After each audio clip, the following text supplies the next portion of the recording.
Welcome to A&B Horror Movies. I'm Aaron, and I'm very excited to be joined today by Gabriel Bernini, Alexandra Jade, and Lena Redford. Welcome to you all.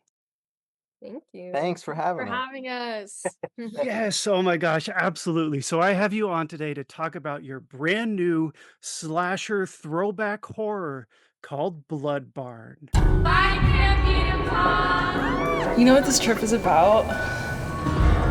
This trip is about doing exactly what we want. Let's go, let's go! We have nothing to lose. We leave the past behind and look towards the future. To Camp Edom Claw!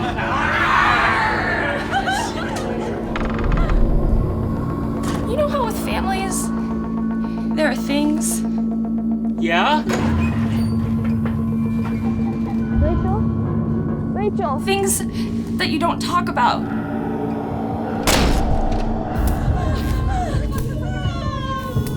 I think in my family, we have a lot of those. Hi, girls.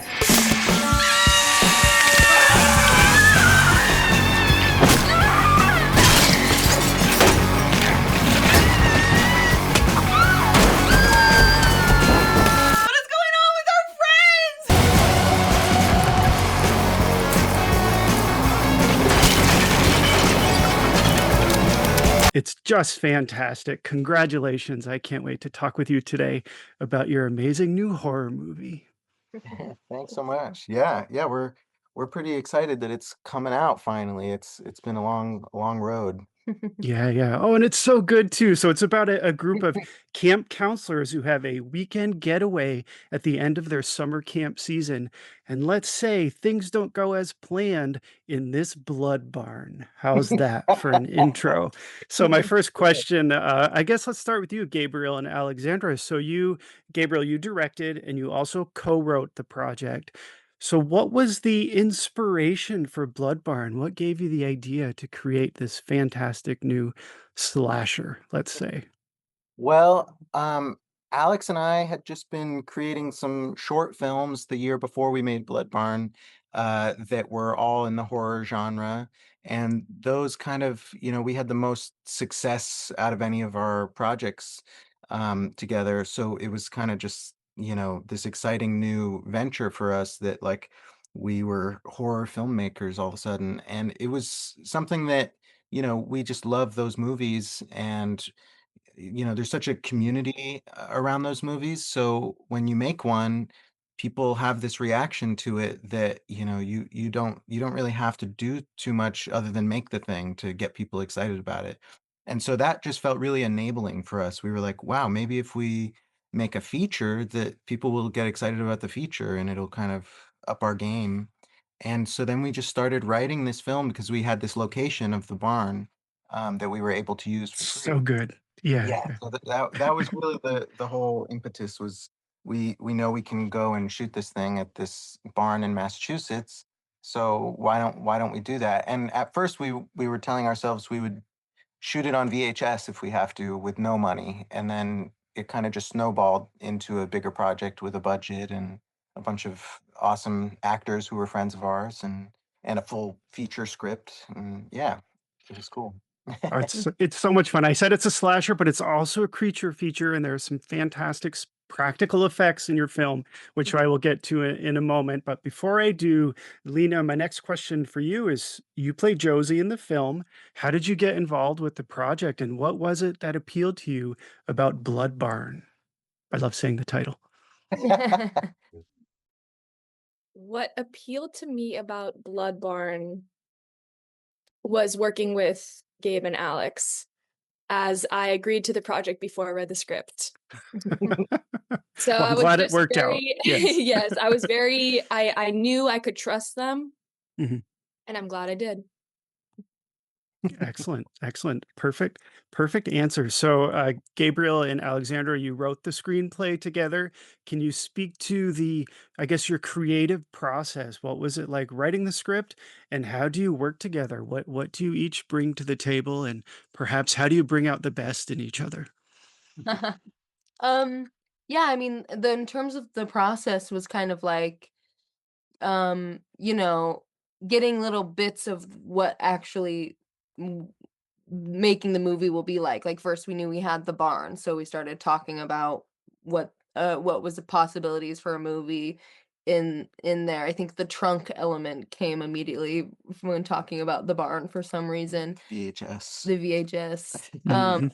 So we had little pieces, and then we start to write, and then we had started fleshing out the characters, which then we talked about who we knew that we wanted to play the characters, so that we could kind of write them based around our friends, and the kind of acting performance we thought they could give. So it's kind of, really piece by piece, watching a lot of slashers, watching a lot of 80s horror movies for like a whole year, just back to back watching these I love movies. that. Yeah. Yeah, and I don't know, I think that we it's good to have each other to talk to in terms of the writing process, because it's nice to have somebody that says that doesn't make any sense. Like maybe in your mind, it like the pieces fit together, and then you Sure. tell somebody else, and they say, "I don't know what you're talking about." So you sort of bounce the ideas off each other and Yeah. validate certain scenes, and yeah, I could see that. I could see that. And I love that you said you spent a year watching 80s horror movies. You're in good company. Any reason to watch 80s horror movies? Count me in. Yeah. So I want to talk a little bit about the practical effects because they are fantastic. I understand Caroline Mills did the makeup and the effects. Can you speak to what it was like working with her? What was it like designing the demonic and creature feature effects in your movie? Absolutely. Caroline was awesome to work with. She was such a trooper for being a part of the movie because it kind of is an example of that snowball effect that, I think a week before the first shoot day, we hadn't, even talked to her or knew that she was a person. And uh, we kind of realized like, like we have a little extra money in the budget. Like it would be amazing if we didn't have to do all of these practical effects ourselves. And it would be awesome to have somebody do that. And then we asked some friends, and she was recommended, highly recommended. And so I was like, she's never gonna do it. Like she'll have to. It's literally like she has to jump on a train from New York and come to Massachusetts for 10 days, like tomorrow. And I called her, and she was down to do it. She said she was available, and it sounded fun. And she was on a train the next day with a big vat of fake black sludge that was Nothing to see here, right? yes, Yeah. I don't know what that material was, but it was only used not on people, because when we put it on certain things, it would strip the paint off of like the walls and stuff. I don't know Oh what. my. Chemical agent. Yeah, it was a Yeah. great looking black goo though, so it did make it into the movie, but it was not for consumption. Yes. Or And contact with the skin. Go ahead. and she had such limited. We were at this barn in a very rural part of Massachusetts. The closest grocery store was probably at least like 20 minutes away, and also everything closed so early. She had such limited options of what she could work with, and she made a nasty face out of prosciutto meat, and whatever we had that was on the lunch tray. I think it was for people to eat, and she said, actually, can I eat that? Improvise. Yeah. Yeah, so she did an incredible job. Resourceful. Yes. Yeah. Yeah, yeah. Well, I love that because with independent film, it's sort of all hands on deck, and any improvisations that you can think of, you just sort of go with it. And I love that you made a face out of deli meat. I wouldn't have expected that. So also talking about the gore and the effects, Lena, what was it like working with the blood splatter, the effects, the demonic effects, let's say? It was scary. Oh my gosh. It was awesome. I had never done that before, had blood poured on my face. And it's a really exciting situation to find yourself in. And it really helped, like, the fact that it was practical effects. Mm. It makes it a lot easier for actors to get into it because you're really dealing with the real time elements, and um that definitely pushed a certain degree of real life horror across. I can imagine. Did they flavor the fake blood for you, or did it taste like Flavored bad. flavored bad? Okay, it wasn't like sugared or sweetened. No, I thought it would be like cherry, strawberry, something. That would be Yeah. There No. was something vaguely sweet. Did you manage to get any of that in your mouth, you guys? no. I don't think It No. also absolutely left a mark, Right, sort of a stain. Oh. and yes. that was Say more. a cool. Yeah. It stained. It very literally it left a mark. Oh my gosh. Oh my gosh. The price to pay. It was worth Yes, it though. Oh, it's so absolutely. crazy. It was day one also that you were getting covered in the blood, and were you Yeah, they were worried psycho. about I arrived in Massachusetts and had me filming that scene that very night. I was like, Covered in blood. no warm up, nothing, just thrown right into the flames. Oh my gosh. Well, that sort of leads me into my next question, and that is your movie is a lot of fun to watch. I think horror fans are going to have a blast with it. What was the vibe like on set? Was it stressful? Was it an enjoyable experience? Were you sad when it was over? How would you describe those days working on your movie? Yeah. I've described it as there's almost like a Stockholm syndrome element of it. It was a Okay. lot of fun. There was definitely, a camp vibe. We were all in this one place together. Long days spending time together. There was a lot of complicated elements, the cold, the lack of electricity in the barn, that kind of thing. But Oh my. for all the stress and the craziness, Gabe and I were sleeping at the barn as well. There's like a small room attached that does have like electricity and water, so we would just work all day, sleep at the barn, get up immediately, start getting things ready for the next day. And it's a very singular experience, and the second that it's done, you kind of forget all of the stress and you go, I want to do it again. Let's do it again. Yes. Yes. I hope there was heat in the barn.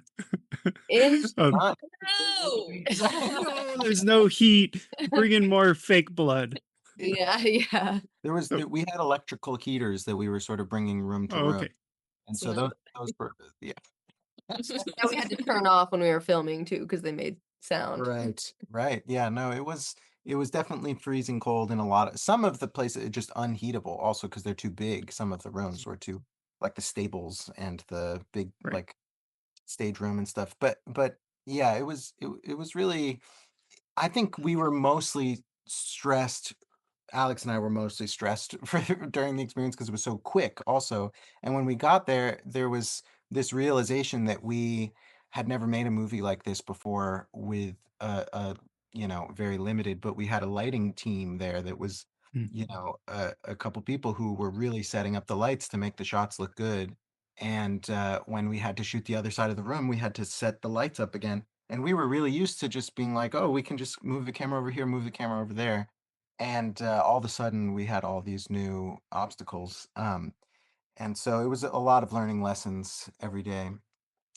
But it was also really fun to be with all of our friends and stuff. I think it would have been more stressful if it was more strangers. It was all just people that we know and love. So it was a lot of fun as well. Yeah.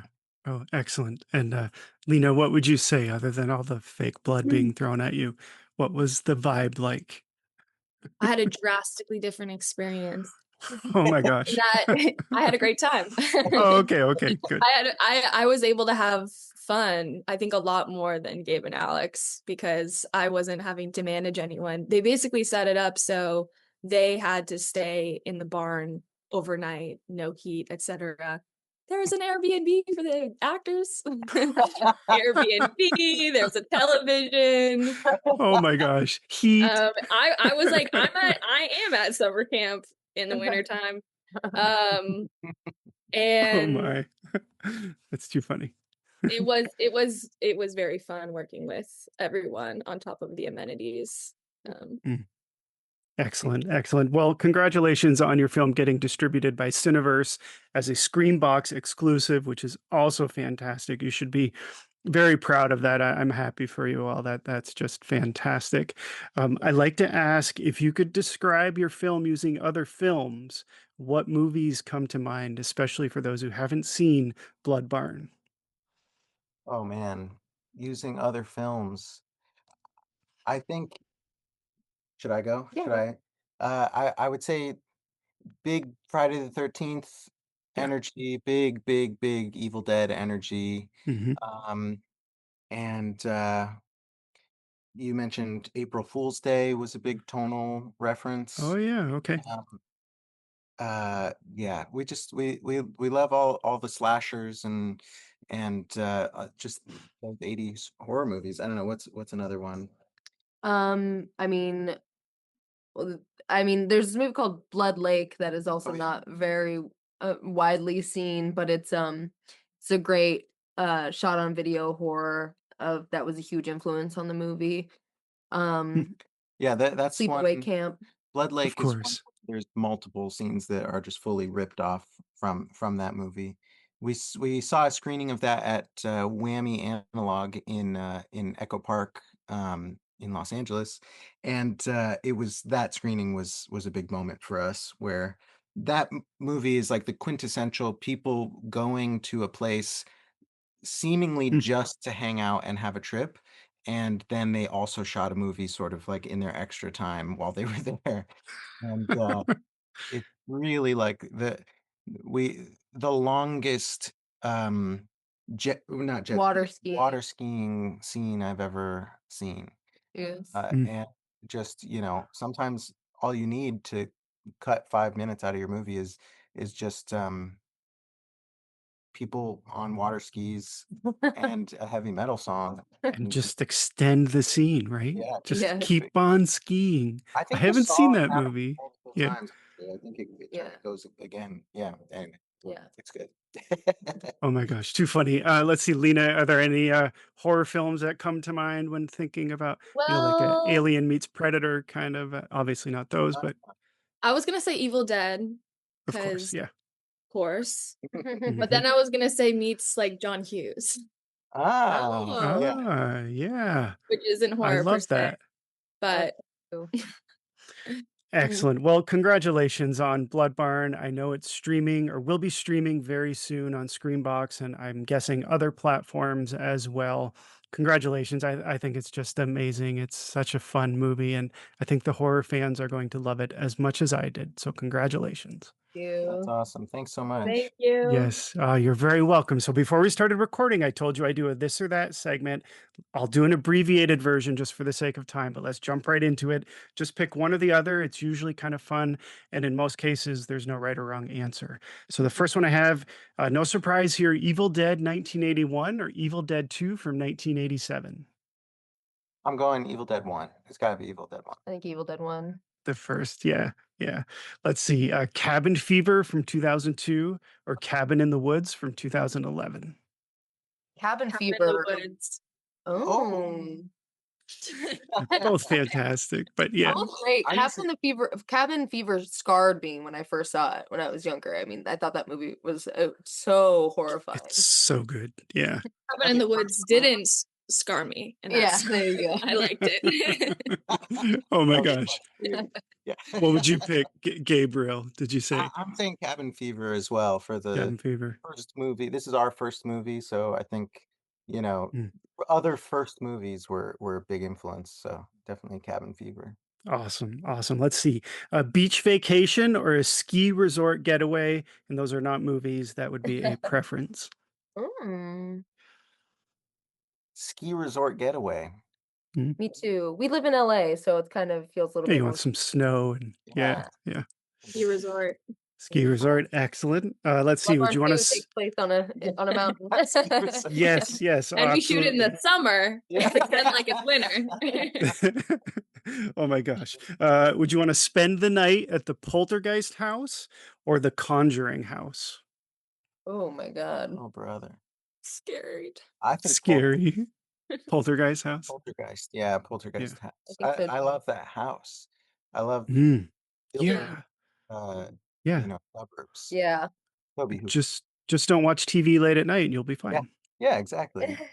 And if it's a TV, it'll be a good CRT TV, That's true. Yes.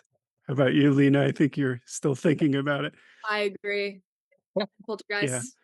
Yeah. Excellent. Yeah, Okay. that's scary. Yeah, Too scary.